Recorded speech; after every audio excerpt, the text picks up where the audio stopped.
अस्सलाम वालेकुम नाजरीन, मैं हूं आपकी होस्ट शुमाइला राजपूत और आप देख रहे हैं फास्ट 24 न्यूज़।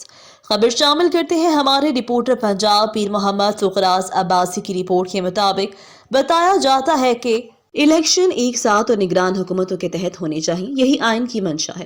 वजीर दाखिला राना सनाउल्लाह का कहना कि इलेक्शन एक साथ और निगरान हुकूमतों के तहत होने चाहिए, यही आइन की मंशा है। जियो न्यूज के प्रोग्राम आज शाहजीब खानजादा के साथ में बातचीत करते हुए वजीर दाखिला राना सनाउल्लाह ने कहा, पंजाब और खैबर पख्तूनख्वा असम्बली के इलेक्शन हम जीत गए तो इमरान फितना ये कहेगा कि वफाकी हुकूमत किसी और की थी, इसलिए मैं इलेक्शन नहीं मानता।